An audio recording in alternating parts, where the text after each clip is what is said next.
From the opinion pages of the Wall Street Journal, this is Free Expression with Gerry Baker. Hello and welcome to Free Expression from the opinion pages of the Wall Street Journal. I'm Gerry Baker, editor-at-large of the Journal. If you're not already a subscriber to Free Expression, please do sign up at Apple's podcasts, Spotify, or wherever you do your listening. This week, what next in Israel's war on Hamas? Almost 3 weeks after Palestinian terrorists murdered more than 1,400 Israelis, the conflict there remains in a state of stasis. Israel has continued to bombard targets in Gaza from the air, but while it's gathered several 100,000 troops near the borders with Gaza, there's still been no ground invasion as we record this on Wednesday morning, New York time. Meanwhile, the diplomatic climate continues, as you would very much expect, to deteriorate for Israel after the brief outpouring of sympathy for the Jewish state following the horrors the world witnessed on October 7th. More governments and international organizations are now, of course, criticizing Israel's response. This week, Antonio Guterres, Secretary General of the United Nations, an organization not exactly known for its friendship with Israel, even seemed to suggest that the Hamas atrocities might in some way be morally explicable. He attacked Israel for not providing sufficient humanitarian support for civilians in Gaza and said the slaughter of Jewish women, children and babies and elderly, quote, did not happen in a vacuum. Meanwhile, the Biden administration, according to multiple news reports, has been urging restraint on Israel too. So what is next? And what are the wider implications of this war in the Middle East? Well, I'm joined this week by Reuel Marc Gerecht, Middle East scholar and commentator. Reuel's a senior fellow at the Foundation for the Defense of Democracies and was previously at the American Enterprise Institute. His work has appeared widely, including, I'm glad to say, on the Wall Street Journal editorial pages. In an earlier career, he served as a case officer for the CIA, focused on the Middle Eastern theater.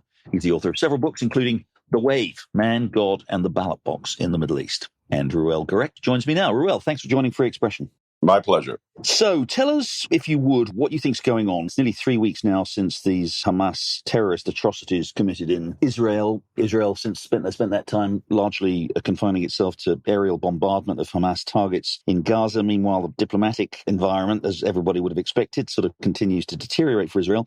We're all expecting something much more. Israel has said it wants to destroy Hamas. It wants to eradicate it. Everybody assumes that means there will have to be a ground invasion, even perhaps an occupation of Gaza. Yeah, that hasn't happened. What's your sense of what's going on? Well, I think the IDF and the political leadership in Israel is hesitating. I think they're concerned about how they do this. I think they're deeply concerned about avoiding a reoccupation of Gaza, which at this point seems almost inevitable if they intend to go in there and really try to destroy Hamas. Obviously, the Biden administration is very nervous about that scenario. The civilian casualty rates will be very high.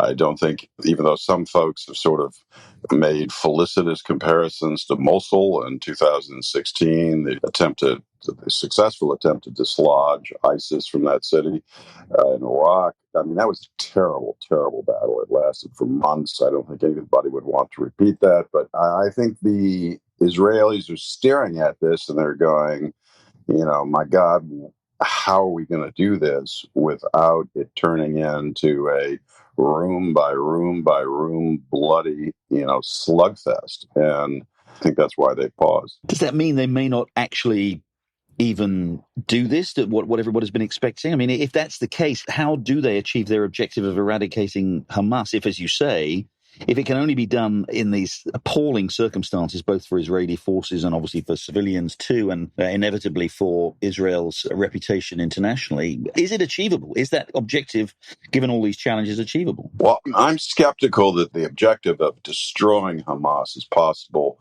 without the Israeli reoccupation of Gaza. And that would mean that they would have to go through the bloody battle of taking the entire strip and then having to hold it. I mean, they don't have, an alternate Palestinian government that can come in to take over. That's simply beyond the capacity of Fatah, of the Palestinian Authority on the West Bank. They wouldn't want to touch it at all. So I think the Israelis are going, all right, how do we do this? They also have to go in there and they have to find the missile factories. Obviously, Hamas, and I suspect with Iran's help, have been able to develop much better missiles. We could tell from the weaponry that was seized inside of Israel that they have a lot of weaponry, probably much more than the Israelis anticipated, that their attempt to quarantine Gaza was obviously a failure. Their past policy of mowing the lawn obviously hasn't worked. So I think they're trying to figure out, is there a way to do this? Can you possibly do limited military forays into Gaza and be at all successful? I think the answer to that is going to be no. And that if they're going to do this, they're going to have to go all in. And obviously, they can't keep a reservist army down there forever. It's not a professional force. They have to shoot or stop. You say that destroying the political leadership, destroying the military assets and capabilities, you've also got to try to recover the hostages, right? And Hamas is playing this obvious game. I mean, I suspect the Israelis have already concluded that the odds of recovering those hostages once a serious attempt begins to take Gaza is all but impossible. So if they get lucky in their operations and happen to get information, intelligence on where they are and they can reach them, I'm sure they'll try. But if they allow the hostages to take priority, then you're not going to have any military operation whatsoever. And meanwhile, of course, Hamas continues to play the world's audience, the media, many of the world's governments like a musical instrument, right? I mean, they continue to present every single, they continue to give numbers for civilian casualties that are reported faithfully that nobody has any clue whether they're really accurate or not. Of course, there are bound to be some civilian casualties, but it's also highly plausible, presumably, that Hamas is exaggerating them. They initially had success in exploiting that bombing of the incident at that hospital, which had actually significant diplomatic repercussions as Biden's meetings with Arab leaders had to be shut. They're doing this drip of hostage release, and they're getting praise and applause for it from people around the world, despite the fact they just committed, the single most deadly attack on Jews since the Holocaust. I mean, Hamas seems to have, having done this astonishing atrocity, Hamas also seems to have kind of many of the sort of political cards in its favor too, doesn't it? Well, I think certainly as this goes on, I mean, they're going to kill relatively few Israeli civilians.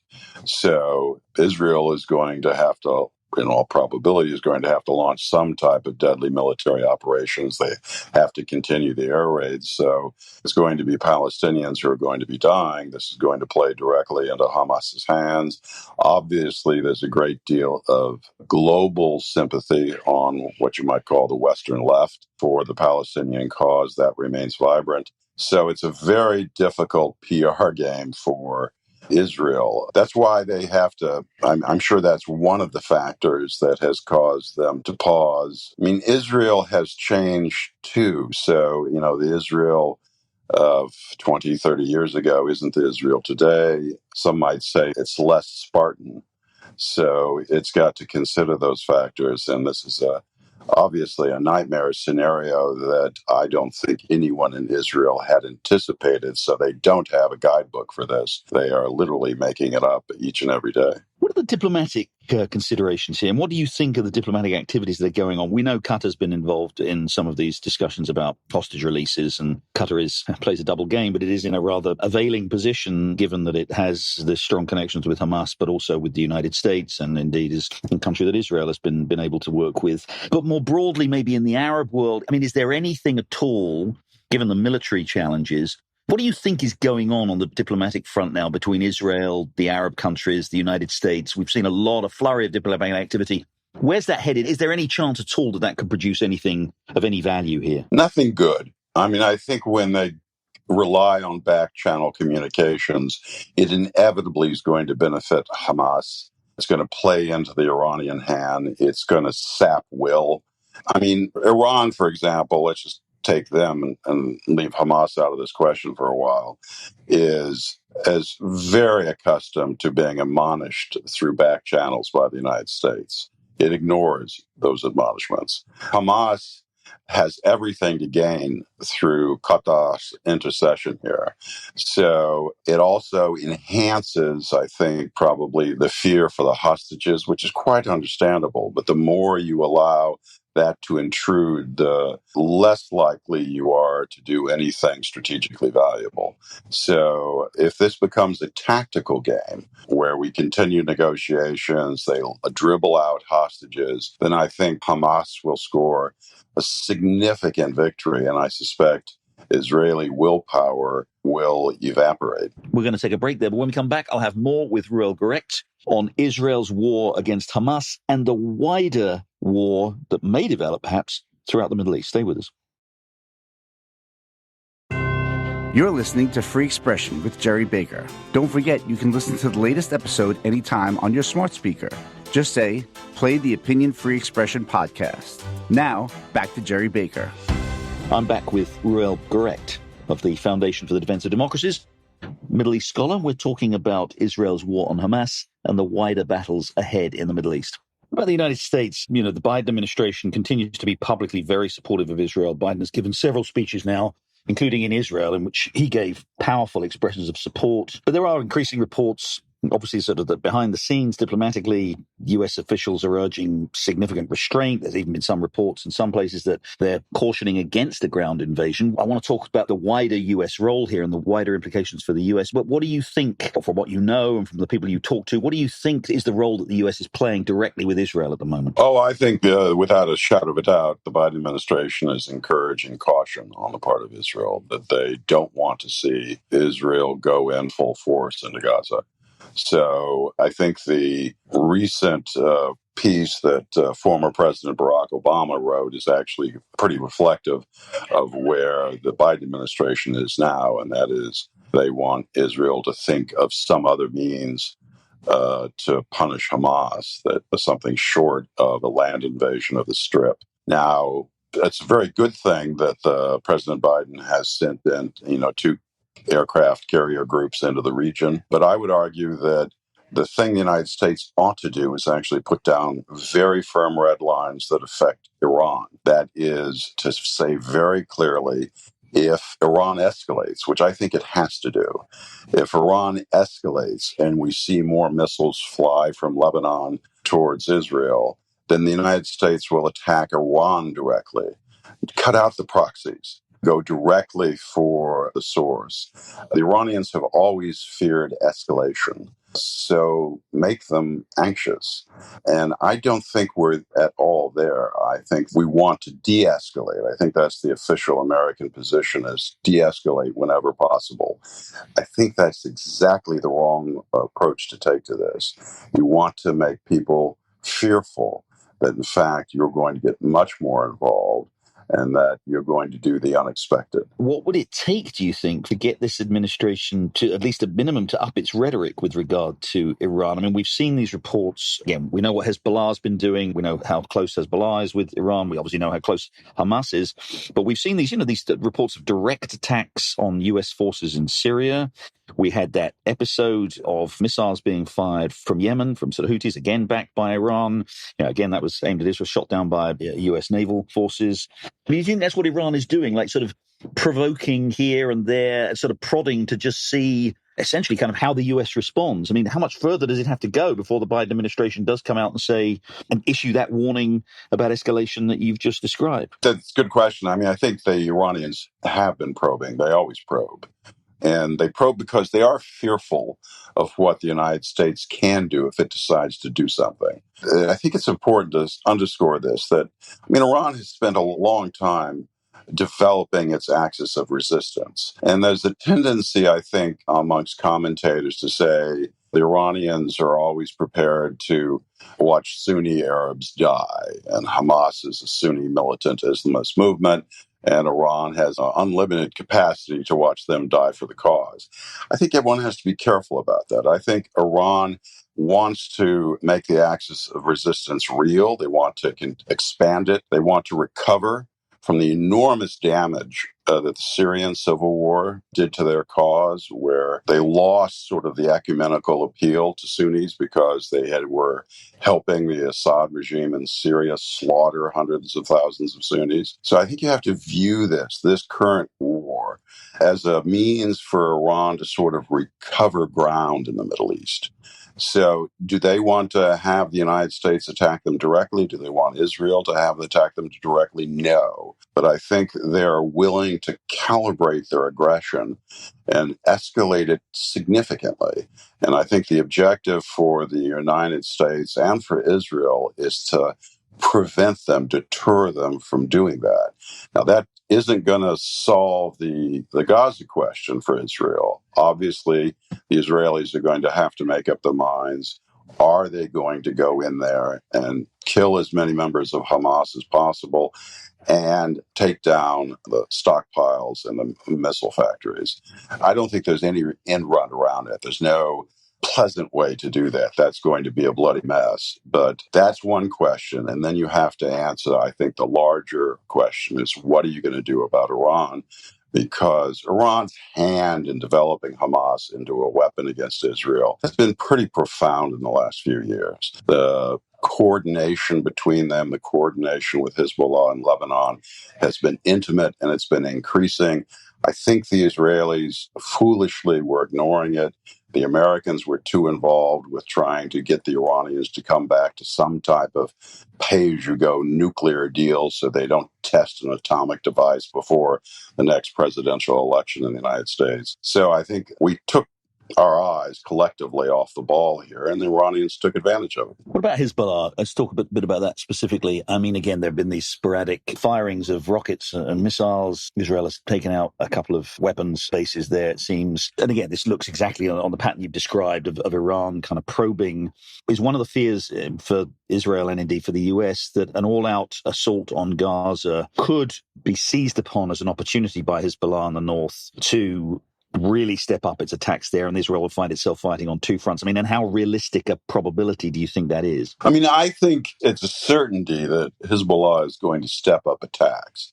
The question is how much? Does Hezbollah and Iran want to draw Israeli forces away from Gaza? Probably. Fortunately for Israel, the war that occurred in 2006 in Lebanon was devastating for Hezbollah.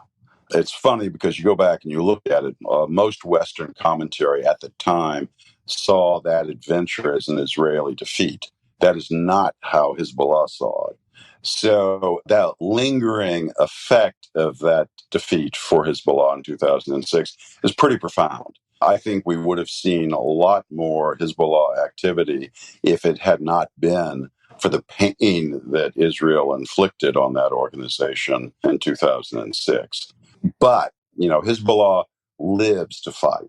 And I think that always has to be remembered. They're not a social organization. They are a social organization in Lebanon, but the cutting edge, its ethos is to fight against Israel. So I think they want to, they will. The question is the scale.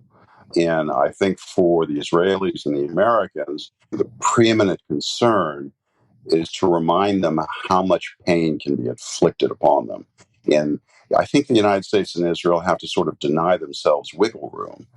I mean, their inclination is to always give themselves an out so they don't have to escalate. But I think the opposite is required. They want to show that they do have a red line. That red line is firm. And not only are they going to inflict enormous pain on Hezbollah, they'll inflict pain on Iran directly.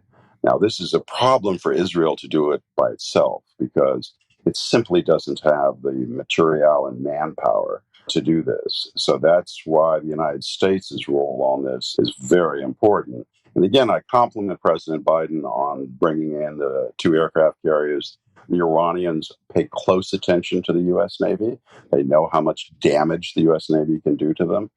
But they will test to see whether we have the willpower to use it. Talk about that red line. Obviously, the point of imposing that red line and clarifying that red line for both Hezbollah and Iran is to deter. I mean, that's an ideal scenario. We want to make it very clear that should they cross that red line, terrible military vengeance will be visited on them.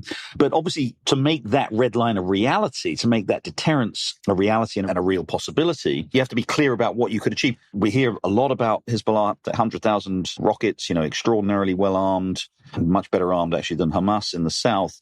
I mean, if it did come to it, and if the red line was ignored and the US and Israel, and US particularly, were forced to follow through on their threat, give us a sense of what the US could achieve. Could it essentially wipe out most of the Hezbollah threat? I mean, what is the military balance here in the way that with those aircraft carriers or any other air support the United States might want to use in the region? How much damage could we actually inflict on Hezbollah and through Hezbollah Iran? Well, through air power, you're not going to be able to destroy Hezbollah. That doesn't happen. I think you can do a lot of damage to the organization. You can certainly force them to keep their heads down.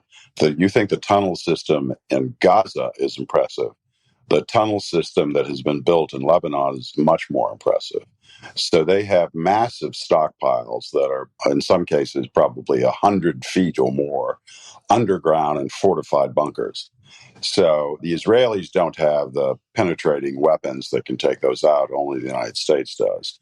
But, again, Israelis, they're in a bit of a pickle here because ideally you want to follow any air attack with a ground incursion to ensure that you've gotten most of these things. The Israelis, for very understandable reasons, obviously don't want to do that. Their army is only so large. Most of their army is a reservist army, so they can only deploy it for X amount of time before it causes real harm to the Israeli economy. So you have to choose your battles. But I think it is fair to say and accurate to say that if the United States were to deploy its air power, it would change the equation significantly. And you could certainly inflict enough pain on Hezbollah to deter them from doing more. So the thing about deterrence is that they have to believe that not only will you do something once, but that you'll come back and you'll do it again and again and again. And again, I have to emphasize, I think you have to escalate this or be prepared to escalate it directly back to Iran. The American practice on this is to focus on the proxies. That's exactly what Iran wants. That you focus on the proxies, but you don't go to the source of the fire. And the source of the fire is the Islamic Republic. So that's the same question then. So how realistic is a deterrent threat against Iran? I mean, the fear everybody always has is, Iran has a global network which it could activate and commit all kinds of horrors and terrorism. We know something about its own domestic military capabilities. Obviously, it has a nascent nuclear program that we hope, is not close enough to full development yet. But how realistic is the US threatening Iran? How much do people really think the US is willing to risk the consequences of striking Iran directly? And again, what would be those consequences in your view? Well, I don't think the threat right now is terribly realistic. I mean, the Biden administration has refrozen, for example, the funds that were transferred from South Korean banks to Qatar. We recently refroze them. Does the administration actually say that in clear English? No, it doesn't. Why isn't it saying that in clear English? Because I think it still has this illusion that somewhere down the road, however many months after the horrors of Gaza are no longer fresh in our minds, that it can restart some type of pay-as-you-go nuclear deal with the Islamic Republic. Now, this is absurd. And I suspect even the rational minds inside of the Biden administration that have been so gung-ho for having some type of nuclear accord with the Islamic Republic realize that after Gaza, that they're not going to be transferring billions of dollars of hard currency to the Islamic Republic, that it's just no longer possible. So there is hope that they can readjust. It's just that they're not there yet. Intellectually, they're not there yet. They're still attached to the idea that non-proliferation is the most important issue in the Middle East. It's not. The United States could do a lot, and certainly a lot that Iran fears. I mean, if the United States is willing, for example, and can convey to the Islamic Republic credibly that it is willing, for example, to take out the nuclear sites, then that has a huge deterrent effect. We know these things are obviously well hidden and buried, but you think we do have the intelligence to be able to do that? I think you have the intelligence to devastate the program. And we've had that for quite some time. Now, whether you can end the program, all the rest. I mean, I think those questions are sort of secondary, if not tertiary. The most important thing is, yes, we know where a lot of their stuff is. So if you were to destroy the facility near Qom, I mean, that would be devastating to the Iranians. If you were to take out the facility in Natanz, that would be devastating to the Iranians. And more importantly, it would signal that the United States has radically changed its approach to the Islamic Republic and that it is going to directly punish the Islamic Republic for its nefarious, lethal actions, which, by the way, have included killing American citizens.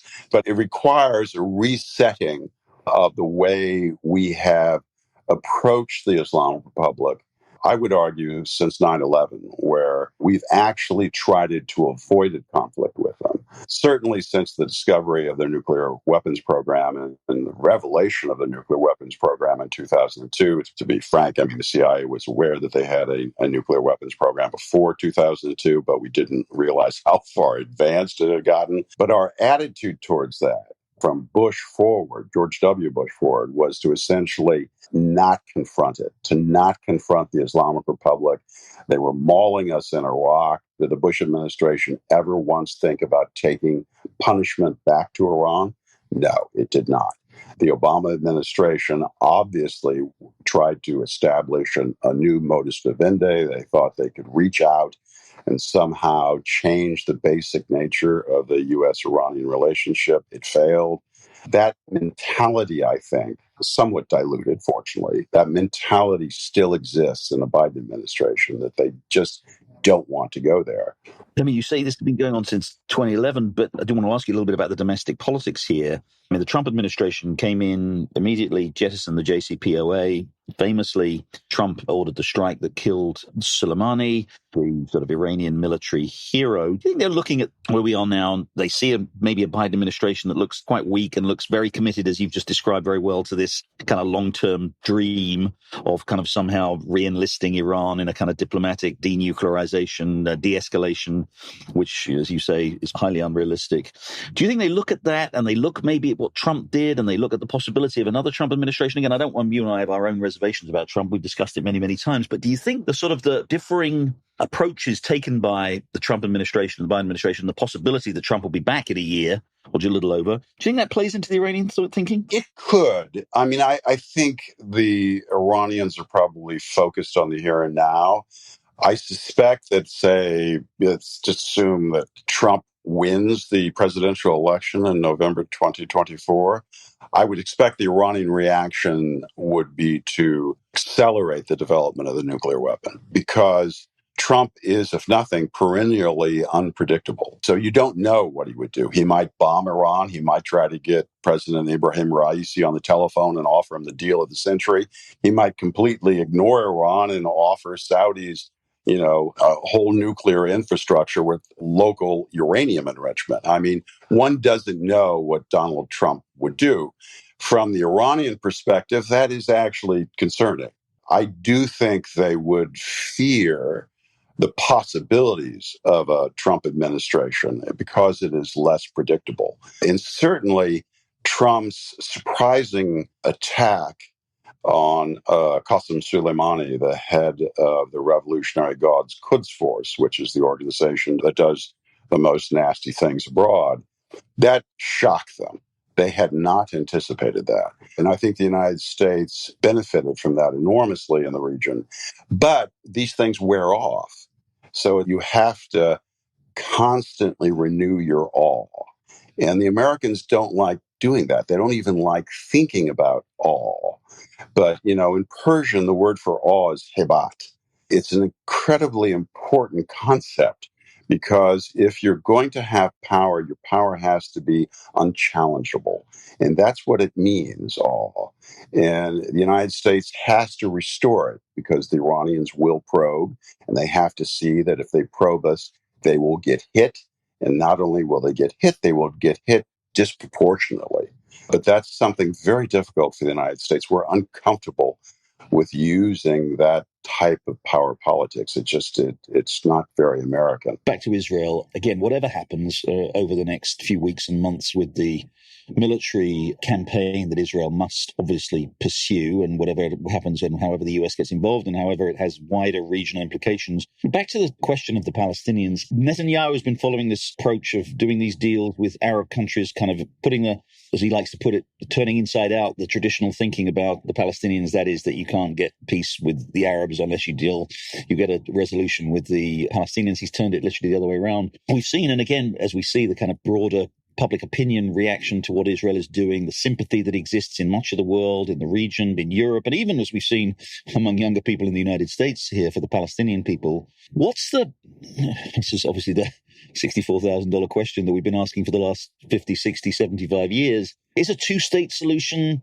feasible, plausible? Is it really the only thing that can be done? Or is there some other deus ex machina here that somebody can come up with that somehow produces a longer-term peace? I don't think there is a deus ex machina. On this one, I think the Israelis are just in a permanent pickle.